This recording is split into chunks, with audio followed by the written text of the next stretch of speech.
Hello online people, this is me Akaidul Islam Akund and welcome to Translate English Academy. This is my another new lesson.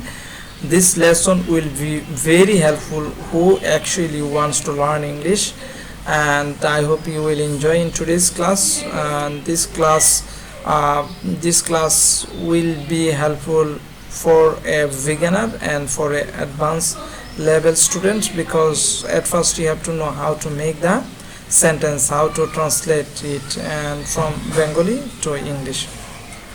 So without making any delay, I want to start in today's class. So what you are just watching, there is a slide I am just showing you.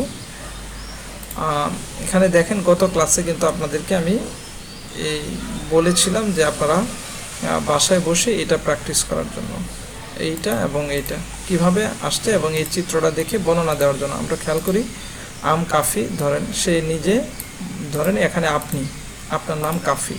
Um very sick, আপনি এখানে অসুস্থ আছেন, তাহলে I'm very sick, I want to take rest today.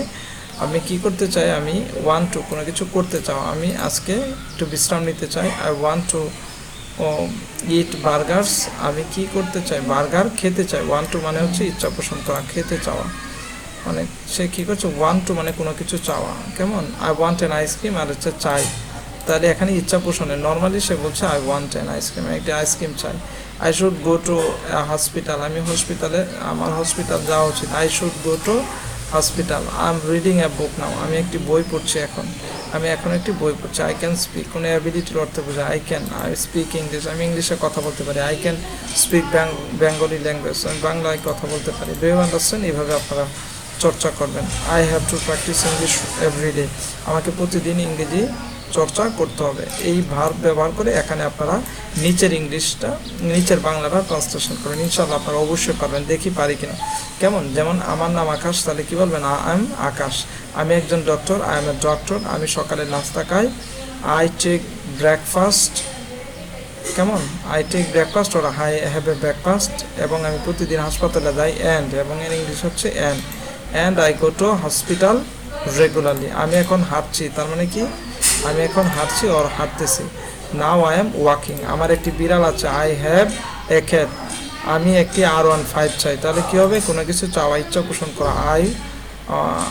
Normally এখানে ইচ্ছা পোষণ করে নাই, কেমন, আমি একটি R15 চাই, তাহলে আই ওয়ান্ট R15। আর যদি বলতো আমি একটি R15 কিনতে চাই, তাহলে হবে I want two by R15। আমি 64 জেলা ঘুরতে চাই, তাহলে কী হবে, নিশ্চয়ই এটা পারবেন, ঘুরতে চাই, এই যে আগেরটা। আই ওয়ান্ট টু কী হবে, ঘুরতে চাই, ঘোরার ইংরেজি হচ্ছে ভিজিট, পরিদর্শন করা। কেমন, I want to visit 64 district, আমার বইমেলায় যাওয়া উচিত। আই শুড গো টু বইমেলা, আই শুড গো টু বইমেলা অর বুক ফেয়ার। বইমেলার ইংলিশ হচ্ছে বুক ফেয়ার। আমার প্রচুর পড়তে হবে। I have to study more, I have to study মোর, আমাকে প্রচুর পড়তে হবে। আই হ্যাভ টু কোনো কিছু করতে হবে, আমার বইমেলা যাওয়া উচিত, তাহলে I should go to book fair. Do you understand? এভাবে আপনারা চেষ্টা করেন, এই স্ট্রাকচারগুলো ব্যবহার করি, ইনশাল্লাহ অবশ্যই পারবেন আপনারা।